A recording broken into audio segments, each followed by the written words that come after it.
You kidnapped Mazi Nnamdi Kanu. You tried to put down Mazi Simon Ekpa. But they are not down.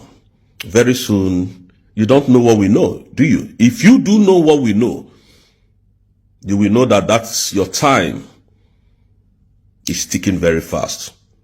At the end of the day, you do not want them to leave. At the end of the day, you want them to remain in that same contraction called Nigeria. You know you are not being factual with what you are saying or what you are doing because you are the real terrorists. I want you all to remember before the general election 2023, how Tinubu went to fake bishops to come and agree that it must be a Muslim ticket. That was the agenda that they were piloting to Islamize the whole of Nigeria. But they did not see our Prime Minister to be that tough. They thought it was a joke until they now know is for real, standing in to defend Biafrans. Ever since then, our leader, Supreme Leader Nnamdi Kanu, that was kidnapped from Kenya, has gotten his justice. Discharged and acquitted, and up to today still remains in prison. And we are never going to beg Tinubu. Tinubu, listen, let me tell you one thing you must know. You see, the kidnap of Nnamdi Kanu, we will use it to destroy Nigeria. I pray you should not allow us to go. You called us a terrorist, and we have accepted it in good faith. You see, if you don't allow our people to live in peace, we will destroy Nigeria. Because you called us a terrorist, you labeled us a terrorist. So what does terrorists do is to destroy. Tinubu that cannot go to America today is calling me a terrorist.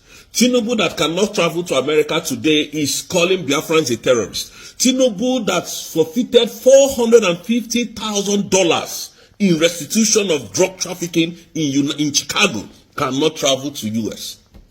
The same Tinubu that you are seeing, that is trying to label Simon Ekpa a terrorist, financier, terrorist this, terrorist that, is the same man that fought the certificate in Chicago State University today as we speak.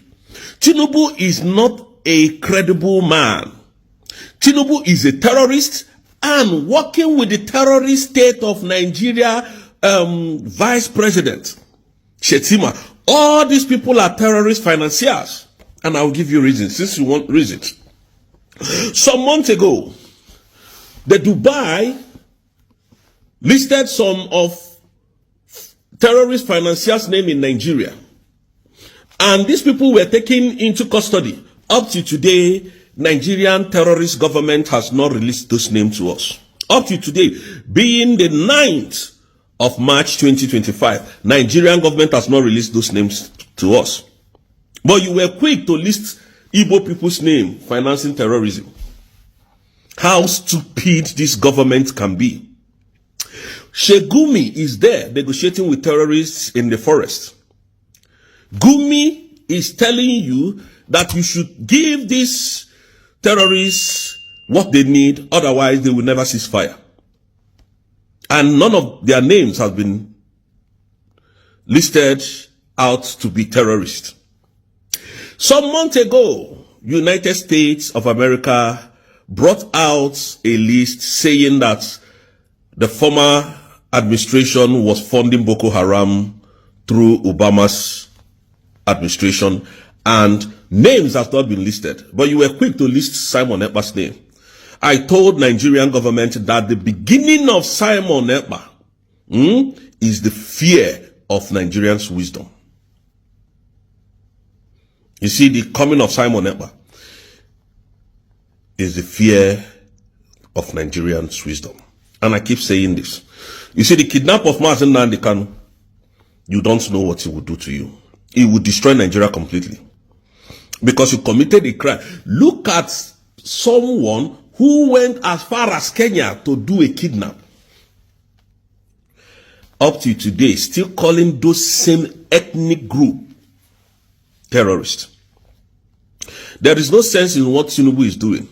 Tinubu should be very careful with the Igbos, because now that the Igbos has risen up to defend their state, to defend their land, to take what rightfully belongs to, they will crush anything that crosses their path. And we are not joking. I see some idiots writing, what about the 60 days we are hoping? I want to remind all of you, both the governors in the Southeast, that your 60 days is still counting down. If you think we are joking, don't move, don't flinch. Just remain in your position till that day. And when the time is come, you will know whether we are serious or not. And that is how I'm going to stop it. Biafrans, I want you to be resolute, because we are going home this year. And that is, believe you me, we are going home this year. Whatever they are doing, Tinubu and Christopher Musa has no evidence to provide to finish authority. Because at the end of the day, Nigeria knows what is coming to them. So they are trying to use these avenues to look for something that they will hold on to, because they said our prime minister was inciting us. And now up to today, they have not proved one case. And up to today, the Finnish authority has not found our prime minister guilty of any crime. Up to today. And that is why the time that they gave to Finland is, coming close. It's getting nearer and nearer, and they are scared because they know that they do not have anything to offer to Finnish authority via evidence. So we are going to destroy Nigeria. It doesn't matter how it will come. And I'm saying it so that you understand where I am coming from. Nigeria will no longer breathe in 2025. This 2025, we will make sure that nothing good comes out from Nigeria. You have bent on fighting the Igbos. You are bent on calling us terrorists. People that you say that they are terrorists. Now we have got our nation. If you don't allow us to go, every living thing in Nigeria will go down. I'm telling you the truth. It's not a threat, because our nation is a sovereignty. Our nation is now a sovereign nation. So we are not scared of telling you. You see this 2025, Tinubu, you will understand who we are. You kidnapped Nnamdi Kanu. You tried to put down Simon Ekpa. But they are not down. Very soon, you don't know what we know, do you? If you do know what we know, you will know that that's your time is ticking very fast. And if you don't do the needful, we will still bring you down. Believe you me. Not because you are the illegitimate president of Nigeria, which we all know. You came through the back door. You bought your power. You bought your way into the office. And you want to use that to intimidate us. You think we are fools? You think we are mad? Tinubu is a criminal, a thief. We don't have glory. We don't glory in criminals. We don't.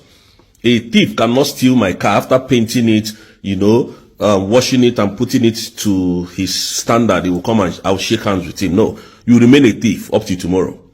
That is who Tinubu is. So we don't respect you because you're a criminal. Biafrans, just know that whatever we are doing, we are dishing out the truth to you. Nothing comes out from Nigeria media that is true. And I'm telling you, this is the only platform you will get the real gist. Nigerian government time is running out in Finland. That is why you see all these their shenanigans that they did. They went to bring 17 people, including Prime Minister. Our Prime Minister does not have assets in Nigeria. Our Prime Minister does not have bank details in Nigeria. Our Prime Minister has no land. He has nothing. He has no property. So whatever they are saying is a lie. Lies. But we are following you bomber to bomber. You can't breathe. You cannot breathe. Because Biafrans are winning. For those of you who will come to my social media handle to write rubbish, continue. You're just wasting your time, because we are on top of this game. Believe that. Thank you.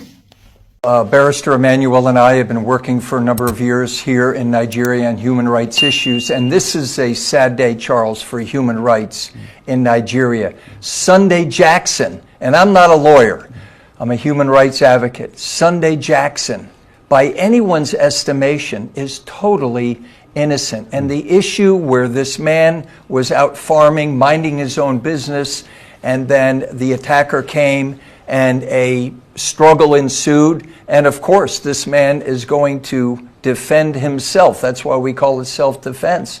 And yet today we were at the Nigerian Supreme Court, and it was very brief. It was only about maybe 2 minutes long, and we just wept at the failure of the Nigerian Supreme Court to say that this man, and they had the opportunity to say this man was totally innocent. We haven't seen all the ins and outs of the decision, but we had the opportunity to meet this humble farmer, this young man who unfortunately his wife abandoned him, had been on death row for 10 years. So Sunday Jackson has now become an international case for human rights. Yes, and because so we're going to continue to advocate. I was going to ask you what are the international dimensions of this case? Well, the international dimensions are Open Doors, which is a human rights organization, has recounted that there have been thousands of killings of Christians by Fulanis. And so as a human rights advocate and as a pastor, I'm here to advocate for this man who is totally innocent. So it has international implications. The eyes of human rights advocates are now on Nigeria. Like, how could this happen? How could this possibly happen? By anyone's estimation, as Barrister said earlier, manslaughter at least, because murder one that he's being convicted of and may face hanging if we can't get clemency for him, it has to be premeditated. So what justice on the Nigerian Supreme Court, that didn't pop up and say to him or her, this is a case of self-defense and this man is totally innocent. So we encourage people to continue to pray for Sunday Jackson and his innocence. Finally, Mazi Nnamdi Kanu's case has been reassigned to another judge. Yesterday, before the legal team conducted our routine visitation to Mazi Nnamdi Kanu, we received 2 separate official letters regarding his case. The letters are momentous and somewhat Pyrrhic. One letter was from the Honorable Chief Justice of Nigeria, responding to a recent letter we had written to her, seeking her prompt administrative intervention as the administrative head of Nigerian judiciary on the matter of a proper and lawful reassignment of Mazi Nnamdi Kanu's case, following the recusal of the judge that was conducting it. The other letter was from the Chief Judge of the Federal High Court, informing us that the case has been reassigned to another judge of the Federal High Court.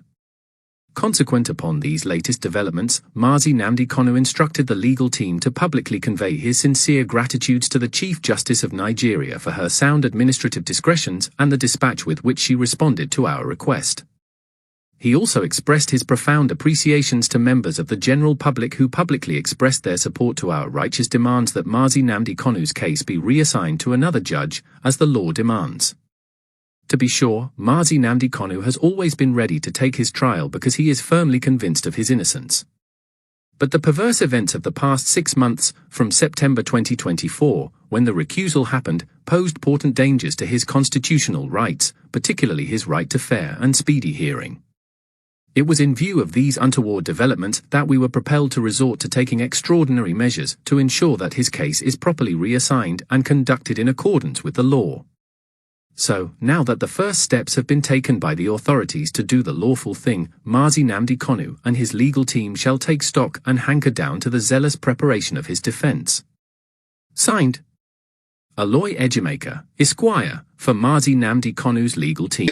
When Nigerian citizens see the details of the Supreme Court statement today, they will marvel at how, after saying all these illegalities that the federal government and their security agencies committed, all they had to do was that the primary court said, the appeal court said that the primary court had no jurisdiction. So they condemned the appeal court for taking that decision. Therefore, because the primary court had jurisdiction, the case should go back to them.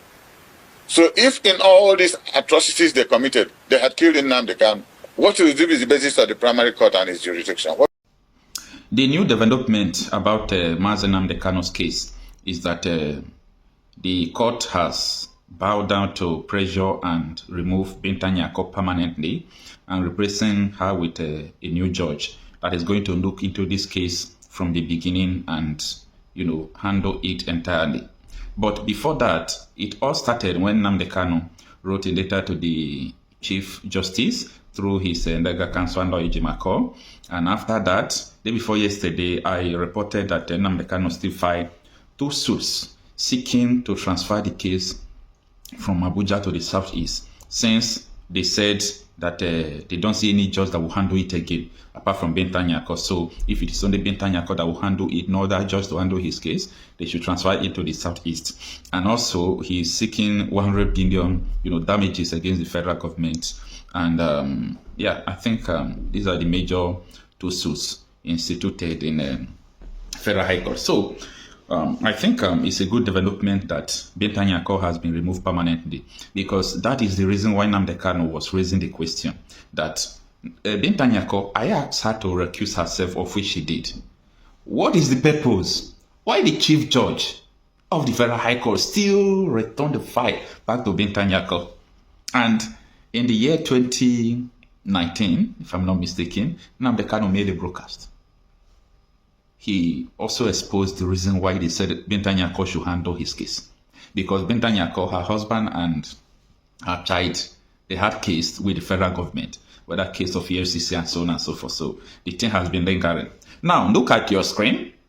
You can see the letter that Nnamdi Kanu wrote to the Chief Judge before, Chief Justice of Nigeria, I mean to say, and also the reply. Now, Nnamdi Kanu posted this thing in 4 hours ago, and this is what he said. Press release, 8 March 2025. Subject, Nnamdi Kanu case finally reassigned to another judge. And it reads that yesterday, before the legal team conducted our routine visitation to Nnamdi Kanu, we received 2 separate official letters regarding his case. The letters are momentous and somewhat parodic. One letter was from the Honorable Chief Justice of Nigeria, responding to a recent letter we had written to her, seeking her prompt administrative intervention as the administrative head of Nigeria Judiciary on the matter of a proper and lawful reassignment of Nnamdi Kanu's case following the recusal of the judge that was conducting it. The other letter was from the Chief Judge of the Federal High Court, informing us that the case has been reassigned to another judge of the Federal High Court. Consequent upon these latest developments, Nnamdi Kanu instructed the legal team to publicly convey his sincere gratitude to the Chief Justice of Nigeria for her sound administrative discretion and the dispatch with which she responded to our request. He also expressed his profound appreciation to members of the general public who publicly expressed their support to our righteous demand that Nnamdi Kanu's case be reassigned to another judge, as the law demands. To be sure, Nnamdi Kanu has always been ready to take his trial because he is firmly convinced of his innocence. But the perverse events of the past 6 months, from September 2024, when the recusal happened, posed potent dangers to his constitutional rights, particularly his right to fair and speedy hearing. It was in view of these untoward developments that we were prepared to resort to taking extraordinary measure to ensure that his case is properly reassigned and conducted in accordance with the law. So now that the first step have been taken by the authorities to do with the lawful thing, Nnamdi Kanu and his legal team shall take stock and hunker down to the zealous preparation of his case. Signed, Aloy Ejimako Esquire, from Nnamdi Kanu legal team. Yeah, that was what Aloy Ejimako, posted about 4 hours ago. Now, let us focus on this issue. The latest video I published about Nnamdi Kanu's trial, that was late in the evening yesterday, I told you people that Nnamdi Kanu is not afraid of trial. If you see someone who is afraid of trial, you will know that, oh, this person is afraid of trial. His conduct, his boldness, his agility, the way he speaks in the court, you will know that this one is no-go area. You can't intimidate him. You can't intimidate him. Now, I'm not saying that the change of judge will translate that the judge is going to do well, okay? Because it is still from the federal government, right? But I think the judge that took this case must have seen the whole drama has happened in the court before. So let us look forward to seeing what is going to be unfolding. Now, Aloy Jemako did not tell us the name of the judge. I think it's whether it's against their, I don't know whether it's against their ethics, so that you don't have right to tell the public the name of the judge of a person. I don't know about that, but the name of the judge is not yet known. I'm going to make more inquiry to make sure I find out who the judge is. It's very important we know, and apart from that, everybody will be happy. First of all, even as the case continues, we know that yes, this case might take some months to even up to 1 year again. But what we are saying is that Nnamdi Kanu should not be going to his case from the DSS detention. It's not right, based on the Supreme Court judgment. Okay, so that people will not say, "Oh, Kocha, you are biased." What are you? Based on the Supreme Court judgment, Nnamdi Kanu is supposed not to be in the DSS detention, going to court from there. No, he ought to have been bailed, go to his house, prepare for judgment, and start coming to judgment there. Even though it's okay, bail him and let him remain there in Abuja in his house. No problem. The man is not afraid of anything. Even as he is in DSS detention, he's not being weakened. His spirit is not down because of that. So this is the situation that is going on. Kanu is a kind of person who have been telling the government to respect the rule of law. If you see someone that the government is trying, someone who is going to court and telling you to respect the rule of law, that is to say that the person is not afraid of the trial. The person is not afraid of, everything. And before we continue, there is this man that, breaks down what really transpired, because there are a lot of questions, complications surrounding Nnamdi Kanu's trial. Now, people are saying, what about Supreme Court judgment that have faulted the federal government from the beginning to the end? What really transpired? Why is it that people are not even talking about that? Why is it that the lower court, ordinary federal high court, is disobeying Supreme Court because of Nnamdi Kanu? Anyway, Dan Ondase explains that better. So stay with us. Before we go into the details, we have a guest in the house as well. Let us listen to Dan Ondase, what he explained about the judgment so far about Nnamdi Kanu case and the injustice that the federal government are carrying out against Nnamdi Kanu. Stay with us. So, if anybody, when Nigerian citizens see the details of the Supreme Court statement today, they will marvel at how, after saying all these illegalities that the federal government and their security agencies committed, all they had to do was that the primary court said, the appeal court said that the primary court had no jurisdiction. So they condemned the appeal court for taking that decision. Therefore, because the primary court had jurisdiction, the case should go back to them. So if in all these atrocities they committed, they had killed Nnamdi Kanu, what will be the basis of the primary court and its jurisdiction? What will be the basis of it? When I started, I talked about judicial rascality. So what it empowers is security rascality. Because you cannot tell other police, army, navy, air force, condemn them plainly, and then you exonerate them. So you give them license to kill Nigerians, just like they are doing in Plateau, killing people. They are doing in Benue. Herdsmen are killing people. But you haven't had any person in this country condemn the herdsmen of Nigeria for killing hundreds of thousands of Nigerians. You haven't had them condemn the killings in southern Kaduna. So the security agencies are being encouraged to recklessness. And recklessness is not about spoken word. Recklessness with gun, killing Nigerian citizens. So if anybody, when Nigerian citizens see the details of the Supreme Court statement today, they will marvel at how, after saying all these illegalities that the federal government and their security agencies committed, all they had to do was that the primary court said, the appeal court said that the primary court had no jurisdiction. So they condemned the appeal court for taking that decision. Therefore, because the primary court had jurisdiction, the case should go back to them. So if in all these atrocities they committed, they had killed Nnamdi Kanu, what will be the basis of the primary court and its jurisdiction? What will be the basis of it?